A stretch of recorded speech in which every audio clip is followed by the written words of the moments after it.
여러분 안녕하십니까? 광주 MBC 뉴스데스크입니다.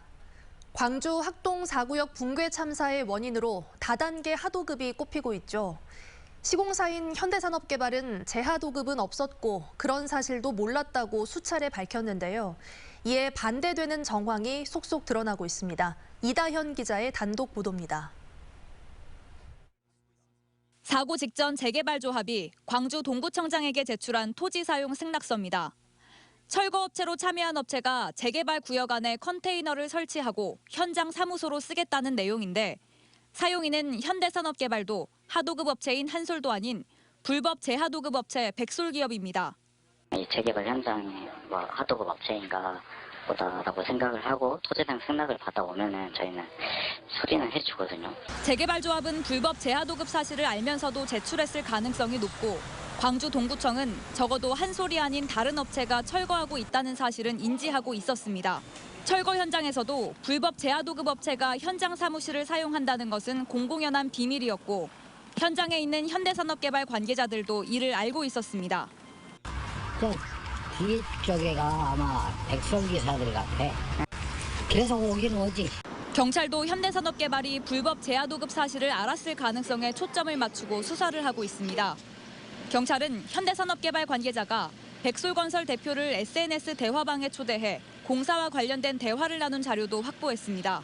현대산업개발 측은 개별 사안에 대해 입장을 내기보다 경찰 수사에 적극적으로 임하겠다는 짧은 입장만 밝혔습니다. 불법 재하도급에 대해 현대산업개발이 알 수 있었다는 정황이 속속 드러나고 있는 가운데 철거공사 정점에 있는 시공사의 책임이 수사를 통해 밝혀질지 주목됩니다. MBC 뉴스 이다현입니다. 민선 7기가 시작된 지 3년이 흘렀습니다. 이제 남은 임기는 1년인데요. 이용섭 광주시장은 초심을, 김영록 전남지사는 SOC를 강조하며 시도민의 미래를 위해 남은 임기 동안 역량을 집중하겠다고 다짐했습니다. 윤근수, 김진선 두 기자가 연속 보도합니다. 광주시장 비서실 직원들의 비리 의혹, 그리고 광주 학동에서 발생한 건물 붕괴 참사. 임기를 1년 정도 남겨놓고 잇따라 터진 사건 사고에 이용섭 광주시장의 취임 3주년 브리핑은 차분한 분위기 속에서 조촐하게 진행됐습니다. 그동안 원 없이 일했고 보람도 있었다고 회고한 이 시장은 남은 1년은 시민 안정과 행복, 그리고 광주의 미래를 위해서 매진하겠다고 다짐했습니다. 지난 3년이 변화와 혁신의 3년이었다면 앞으로의 1년은 값진 결실의 1년이 될 것입니다. 지난 3년의 성과로는 경제를 첫손에 꼽았습니다. 광주형 일자리를 통해서 건설 중인 자동차 공장, 100번에 가까운 인공지능 기업 유치 협약, 그리고 경제자유구역 지정 등이 대표적입니다. 일자리가 없어서 떠나는 광주에서 찾아오는 광주, 돌아오는 광주로의 변화는 분명히 시작됐다. 도시철도 2호선 갈등을 공론화로 해결하는 등 해묵은 현안을 풀고 코로나19 위기에 슬기롭게 대처한 점도 긍정적으로 평가했습니다. 하지만 이 같은 평가에도 불구하고 아쉬움은 있습니다. 취임 초기 이 시장은 63%였던 광주의 고용률을 68%로 끌어올리겠다는 목표를 제시했지만 지난 3년 동안 고용률은 제자리 수준입니다. 광주 군공항 이전을 비롯해서 전라남도의 상생 현안을 푸는 문제도 아직은 과제로 남아 있습니다. MBC 뉴스 윤근수입니다. 올해 전남도의 예산은 10조 4,169억 원. 2년 연속 국고 예산이 7조 원이 넘어선 결과로 3년 만에 44%가 늘어났습니다.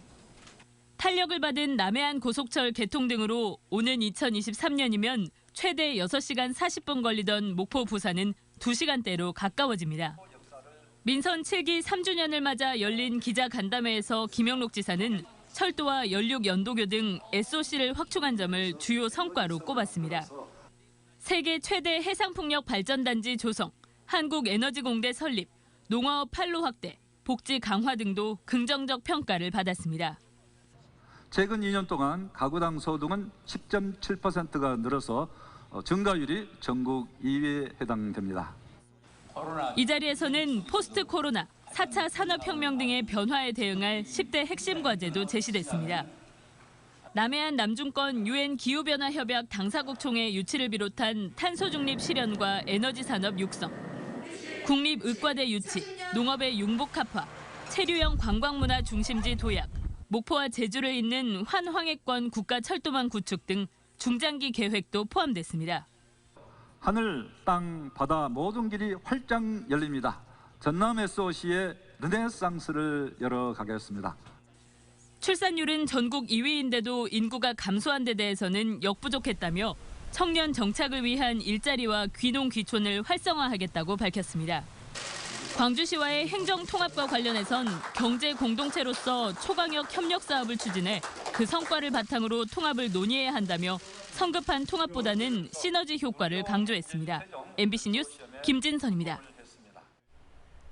4차 국가철도망 구축 계획에 달빛 내륙철도가 포함될지 여부가 이르면 내일 결정됩니다.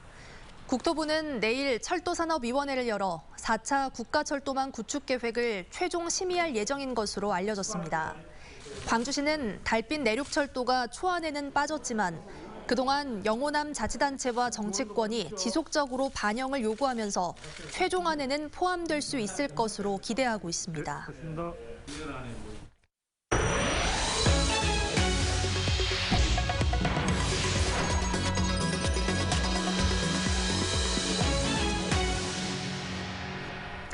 무안의 한 마을 주민들이 인근에 대형 축사가 들어오는 것을 반대하고 나섰는데요. 예술인들이 많이 모여 사는 마을이어서인지 반대 집회 대신 이색적인 문화제를 열었습니다. 김양훈 기자가 취재했습니다. 마을 어귀에서 주민들로 구성된 풍물팀의 풍물 길놀이가 펼쳐집니다. 예술인과 귀농 귀촌인들이 많이 모여 살고 있는 무안 월선리 주민들의 축사 반대 문화제입니다. 주민들이 직접 작사한 노래 공연도 이어집니다.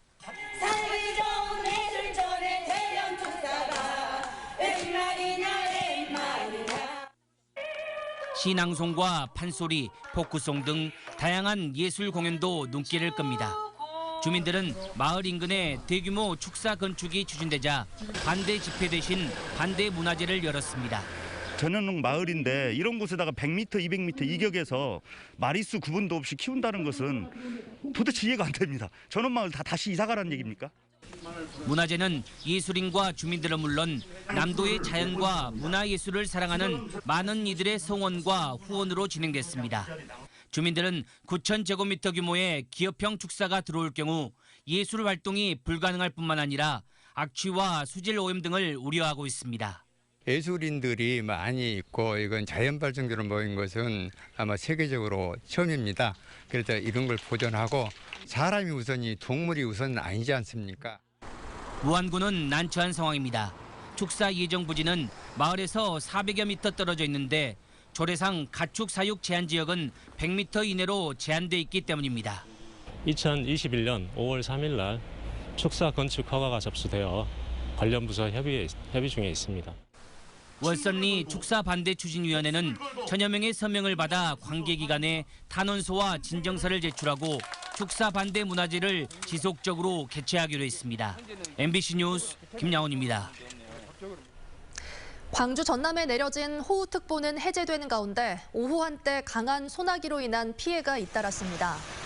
오늘 오후 3시쯤 광주 북구 각화동 아파트 신축 공사 현장에서 철제 안전망이 쓰러지며 주변 전봇대를 덮치는 사고가 났지만 다행히 인명피해는 없었습니다. 같은 시각 광주 북구 두암동에서는 역류하는 빗물로 왕복 6차선 도로 등이 잠겨 도로를 지나는 차량과 상가에 피해가 발생했습니다.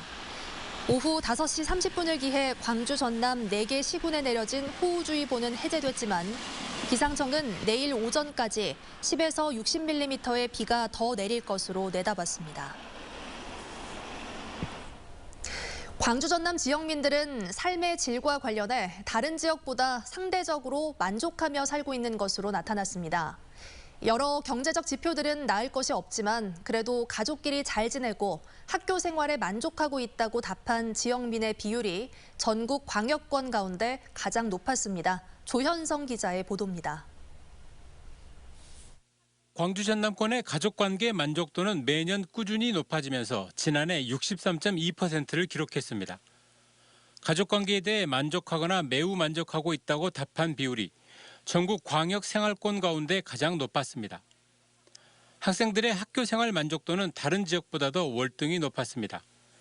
10명 중 7명꼴로 만족하고 있다고 답해 전국 평균보다 10%포인트, 대구 경북권보다는 20%포인트 이상 높게 나타났습니다. 현재 소득에 만족하느냐는 소득 만족도는 수도권 다음으로 높았습니다. 이 밖에 가임 여성 1인당 출생아 수가 1.07명으로 가장 높았고 자살률은 다른 지역들에 비해 상대적으로 낮게 유지되고 있습니다. 반면에 경제 관련 지표들에서 광주 전남은 상대적으로 열악했습니다. 인구 10만 명당 국민 기초생활보장수급자가 4,900여 명으로 광역권 가운데 가장 많습니다. 그런데도 지방재정에서 사회복지 관련 예산이 차지하는 비율은 31.2%로 다른 지역에 비해 현저히 낮은 것으로 나타났습니다. 2020년 기준 광주 전남의 인구는 325만 명으로 20년 동안 16만 명 이상 줄었고 이에 따라 전국에서 차지하는 비중도 6.2%에서 5.9%로 낮아졌습니다. 특히 고령화가 갈수록 가속화하면서 65세 이상 인구 비율이 현재는 100명 중 19명에서 25년 뒤에는 42명 이상으로 늘어날 것으로 전망됐습니다. MBC 뉴스 조현성입니다. 광주 전남 지역 인구가 25년 뒤에는 300만 명에 훨씬 못 미칠 것으로 전망했습니다. 호남지방 통계청에 따르면 광주 전남 인구는 2020년 325만 2천 명에서 2047년에는 287만 4천 명까지 줄어들 것으로 예상됐고 20년 전 광주 전남 인구수와 비교하면 50만 명 이상 줄어든 셈입니다. 2020년 전국 대비 광주 전남 인구 비율은 6.3%지만 2047년에는 5.9%로 줄어들고 65세 이상 고령 인구 비율은 2047년 42.3%에 이를 것으로 전망됐습니다. 영국 출신의 원어민 강사가 코로나19로 확진되면서 수업을 받은 초등학생들이 무더기로 진단검사를 받았습니다. 광주시에 따르면 영국 출신 원어민 강사가 강원도 홍천 확진자의 접촉자로 분류돼 진단검사한 결과 양성으로 확인됐습니다. 보건당국은 이에 따라 원어민 강사가 최근 수업을 진행한 광산구 지역 초등학교 2곳의 학생 540여 명을 대상으로 전수검사를 진행하고 결과를 기다리고 있습니다. 광주에서는 원어민 강사 외에도 동전 노래방 관련 N차 감염자가 1명 추가되면서 노래방 관련 누적 확진자는 13명으로 늘었습니다.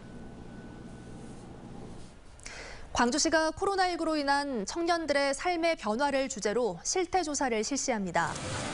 광주시는 포스트 코로나에 대비한 청년 정책 발굴에 앞서 기초자료로 활용하기 위해 실태조사를 진행한다고 밝혔습니다. 이번 실태조사는 19세 이상 39세 이하의 청년 1,000명을 대상으로 코로나 이후 고용과 부채 등 경제활동 변화와 코로나 분류 등 심리적 변화 등에 대해 조사할 예정입니다.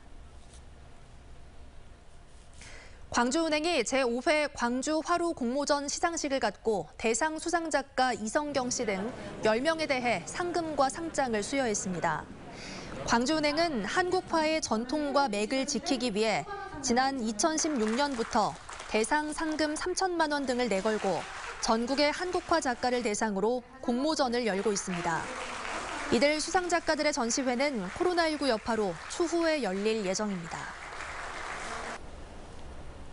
시민 주거복지의 컨트롤타워 역할을 수행할 광주시 종합주거복지센터가 LH 광주전남본부에 문을 열었습니다. 광주시와 광주도시공사, LH 광주전남본부가 역할을 분담하는 광주 종합주거복지센터는 주거복지와 관련한 정보 제공과 상담, 임대주택 정보를 제공하고 주거 취약계층의 주거 상향을 위한 사업 등을 추진합니다.